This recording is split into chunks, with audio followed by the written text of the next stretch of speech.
మెదక్ జిల్లా నిజాంపేట మండలంలో ఒక్కసారిగా రాజకీయం వేడెక్కింది. రాష్ట్ర కాంగ్రెస్ కీలక నేత మైనంపల్లి హనుమంతరావు భారీ పర్యటనతో ప్రత్యర్థి వర్గాల్లో గుబులు మొదలైంది. హరీష్ రావును టార్గెట్ చేస్తూ మైనంపల్లి చేసిన వ్యాఖ్యలు ఇప్పుడు జిల్లాల్లో హాట్ టాపిక్గా మారాయి. నేడు నిజాంపేట మండలంలో మైనంపల్లి హనుమంతరావు పర్యటన ఉప్పెనలా కొనసాగింది. చల్మెడ కమాన్ వద్ద కార్యకర్తలు ఘనస్వాగతం పలికి భారీ బైకు ర్యాలీతో నందగోకులం, సౌకత్పల్లి, తిప్పనగుల్ల గ్రామాల కాంగ్రెస్ మయమయ్యాయి. 3 గ్రామాల సర్పంచ్లు, వారి పాలకవర్గ సభ్యులు బీఆర్ఎస్ నుండి వీడి మైనంపల్లి సమక్షంలో హస్తం గూటికి చేరారు. ఈ సందర్భంగా మైనంపల్లి హనుమంతరావు మాట్లాడుతూ సంచలన వ్యాఖ్యలు చేశారు. హరీష్ రావును ఓడించడమే నా తదుపరి లక్ష్యం, నేను బరిలోకి దిగుతా అంటూ సవాల్ విసిరారు. సిద్దిపేటలో కాంగ్రెస్ క్యాడర్ను పటిష్టం చేస్తామని, హరీష్ రావును ఎమ్మెల్యేగా గెలవనిచ్చే ప్రసక్తే లేదని ధీమా వ్యక్తం చేశారు. బీఆర్ఎస్ను దండుప్యాలం బ్యాచ్ అని అభివర్ణిస్తూ 90% సర్పంచ్లు ఆ పార్టీని ఇబ్బందులకు గురిచేసిందని మండిపడ్డారు. నిజాంపేటలో బీఆర్ఎస్ దుకాణం బంద్ అయిపోయింది, త్వరలో సిద్దిపేటలోనూ కూడా అదే రిపీట్ అవుతుందని అంటూ హెచ్చరించారు. నిజాంపేట కొత్త మండలంలో అన్ని ప్రభుత్వ కార్యాలయాల భవనాలను త్వరలోనే నిర్మిస్తామని, మెదక్ నియోజకవర్గాన్ని దశలవారీగా అభివృద్ధి చేస్తామని మైనంపల్లి హామీ ఇచ్చారు. నిజాంపేటలో కాంగ్రెస్కు వచ్చిన మెజారిటీని చూసి ప్రత్యర్థులు వణికి మొదలైందని ఎద్దవ చేశారు. ఈ కార్యక్రమంలో జిల్లా అధ్యక్షుడు ఆంజనేయులు గౌడ్తో పాటు భారీ సంఖ్యలో కాంగ్రెస్ నాయకులు, కార్యకర్తలు పాల్గొన్నారు. TSG news, Ramayampet. గౌరవంగా ఉంటున్నాం. మీరేంటంటే ఎవరు మాట్లాడటం లేదని రెచ్చిపోతా ఉన్నారు. మాకేమో సాఫ్ట్ అవ్వమని చెప్పి డైరెక్షన్స్, కానీ ఒక్కసారి మేము పండుకున్న లేపిర్రనుకో చాలా కష్టం, ఘోరంగా ఉంటుంది పరిస్థితి అని చెప్పి కూడా మరోసారి ఆ నాయకులందరికీ కూడా నేను మంచి మాటతో ఖబర్దార్ అని చెప్తా ఉన్నా. ఇదే విధంగా మీరు కంటిన్యూస్వామి ఇచ్చినా అది మైనంపల్లి ఇచ్చినట్టే అని చెప్పి సందర్భంగా తెలియజేస్తూ, మీరు అనొద్దు రేపే కావాలని, ఒక్కొక్కటి అన్ని కూడా పూర్తి చేసే బాధ్యత మేము వహిస్తాం. ఇది ఎంపీటీసీ, జెడ్పీటీసీ ఎలక్షన్స్ అయిన తర్వాత మంచి మెజారిటీ చూపింది. మీ మెజారిటీ ఏ విధంగా ఉంటుందో మా పని కూడా అదే విధంగా పరిగెత్తుతాం. అదే విధంగా కృష్ణారావు గారు ఇక్కడ ఉన్నారు. కాంట్రాక్ట్ నిజాంపేట రానికి టైం పడతా లేదా, మేము పని చేస్తున్నామా లేదా, అది ముఖ్యం. బ్రహ్మాండంగా పని చేస్తున్నాం. 3 పూటలు అన్నము పెడితే ఒకటేసారి తింటామా? మనం పొద్దున తింటాం, మధ్యాహ్నం తింటాం, రాత్రి తింటాం. మీడియా సోదరులను అడుగుతున్నా, బ్రేక్ఫాస్ట్, లంచ్, డిన్నర్ తెచ్చి మా సత్యమన్న సీనియర్ మోస్ట్ నాకన్నా 10 ఏళ్ళు పెద్ద, మా పెద్దన్న సత్యమన్న గట 3 పూటలు అన్నం పెడతా, తింటామన్నా? మరి ఏవైతే పథకాలు ఇచ్చినామో ఇసుకుంటూ పోతున్నాం సిస్టమేటిక్ గా. మాకు ఇంకా బ్రహ్మాండంగా గడువుంది, 3 సంవత్సరాలు గడువుంది. 3 సంవత్సరాల్లో వీ కెన్ క్రియేట్ మిరాకిల్స్. ఊహించని విధంగా పనిచేస్తాం.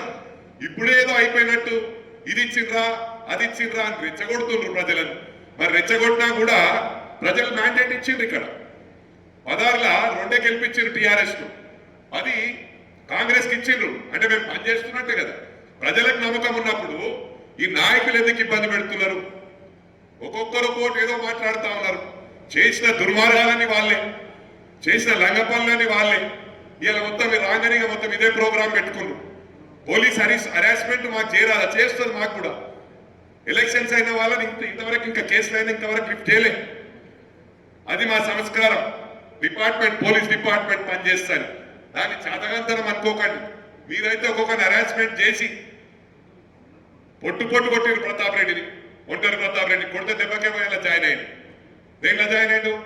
బీఆర్ఎస్ లో జాయిన్ అయ్యిండు. అట్లా చేయలే మేము. అట్లా చేస్తే హరీష్ రావు ఇంట్లోకి వెళ్ళాడు. అదొకటి గమనించాలా. ఇవాళ గౌరవ ముఖ్యమంత్రి గారి గురించి చూస్తా ఉన్నా, ఇష్టారాజ్యంగా మాట్లాడుతున్నారు. మీరు గౌరవ ముఖ్యమంత్రి గారి దగ్గర కూర్చొని ఒకటే చెప్తాను, మేము ఇక్కడైతే పార్టీ వీక్ ఉండేనో ఇవాళ కార్యకర్తలు ఎప్పటి నుంచో పనిచేసుకుంటూ ఇవాళ వాళ్ళు సాధించుకోగలిగినారు. బ్రహ్మాండంగా 1 సైడ్ అయినాయి. ఇవాళ కూడా 1 సైడే. ఇక్కడ 16 పంచాయతీలుంటే 10 సర్పంచులు కాంగ్రెస్ పార్టీ కైవశం చేసుకుంది. 4 ఏమో బీజేపీ పార్టీ, టీఆర్ఎస్ 2. అంటే టీఆర్ఎస్ దుకాణం ఆల్మోస్ట్ బంద్ అయింది. బంద్ చేసే వరకు మేము ఇద్దరము. హరీష్ రావు నేను నిన్న మొన్న టీవీలలో 2 ఏళ్లలో మా ప్రభుత్వం వస్తుందని ఆయన కలలు కనుకుంటూనే ఉండమను. ముఖ్యమంత్రి అయితా అని కలలు కనమను. సమస్య లేదు. రేపు ఎమ్మెల్యే కూడా ఓడగొట్టకపోతే నా పేరు మైనంపల్లి హనుమంతరావు కాదు, సిద్దిపేటలో దుకాణం పని చెప్పిస్తా. ఎక్కువ మాట్లాడదలుచుకోలేదు, ఎందుకంటే ఇది మండల మీటింగ్.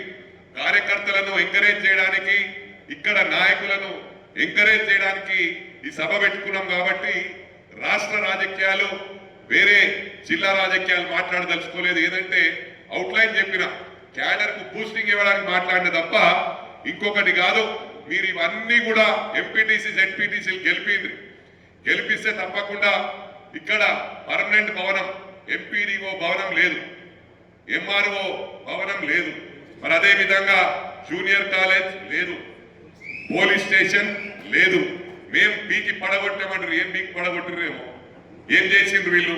మేము అది చేసినాం ఇది చేసినాం అంటారు. ఇవాళ ఒకటే చెప్పాలంటే మేము అన్ని గ్రామాలల్లో సమానంగా యూనిఫామ్ వేళ పనిచేస్తున్నాం. ఇలా ప్రతి గ్రామంలో రేషన్ కార్డులు ఇచ్చినాం, ప్రతి గ్రామంలో ఇల్లు ఇచ్చినాం. ఇది కాదు, మీడియా సోదరులు ఇక్కడనే ఉన్నారు. మీడియా సోదరులు వెంటనే అడగొచ్చున్నాను, ఇగో ఈ ఊర్లు ఇవ్వలేదు. ప్రతి ఊర్లు ఇచ్చినాం, ప్రతి ఊర్లో రేషన్ కార్డులు ఇచ్చినాం, ప్రతి ఊర్లో సీసీ రోడ్లు అయినాయి, ప్రతి తాండల రోడ్లు అయినాయి. ఇంత చక్కగా నన్ను పనిచేసేదా? దళిత బంధు ఇచ్చేసినాం, బీసీ బంధు ఇచ్చినామని గత ప్రభుత్వం చెప్పింది. ఎంతమందికి వచ్చింది? ఊర్లో ఒక ఇద్దరికని వచ్చిందా? అంటే ఎవరబ్బ సొమ్మిది?